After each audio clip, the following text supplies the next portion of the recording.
Hindi cinema का पहला superstar Rajesh Khanna आज भले ही दुनिया में नहीं है, मगर इन्हें इनकी एक्टिंग के लिए आज भी याद किया जाता है।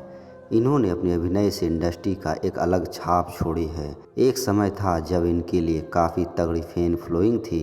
लड़कियां इन पर मर मिटने के लिए तैयार थे। खतों की लाइन लग रहती थी।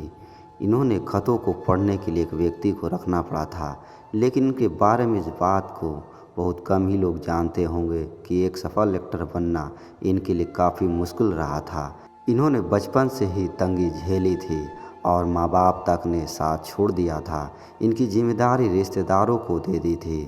राजेश खन्ना बॉलीवुड के पहले सुपरस्टार थे। इनका जन्म 29 दिसंबर 1942 को अमृतसर में हुआ था। ये 18 जुलाई 2012 को दुनिया छोड़ गए थे। इन्हें कैंसर था, जिसकी वजह यह कम उम्र में इनका निधन हो गया था। मगर इन्होंने अपनी ज़िंदगी के जितने साल भी जिए वो बेमिसाल रहे थे।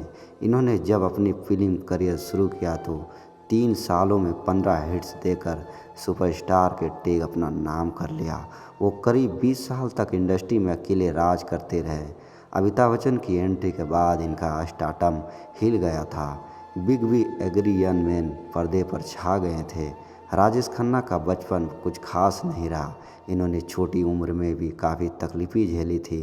इनके माता पिता के पास इन्हें पालने तक के पैसे नहीं थे। इनका बचपन का नाम जतीन खन्ना था। इनके पिता स्कूल में टीचर थे।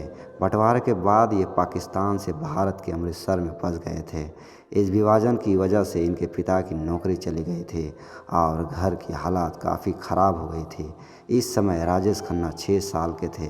घर की माली हालात को देखते हुए इनके माता पिता ने इनकी अच्छी परवरिश की जिम्मेदारी मुंबई में रहे रिश्तेदारों को सौंप दी थी। वहीं राजेश खन्ना बचपन से एक्टिंग के लिए जुनून थी। 10 साल की उम्र में इन्होंने थिएटर ज्वाइन कर लिया था। इन्हें बोगा और तबला बजाने में खास दिलचस्पी थी। स्कूल के दिनों से जितेंद्र इनके अच्छे दोस्त थे।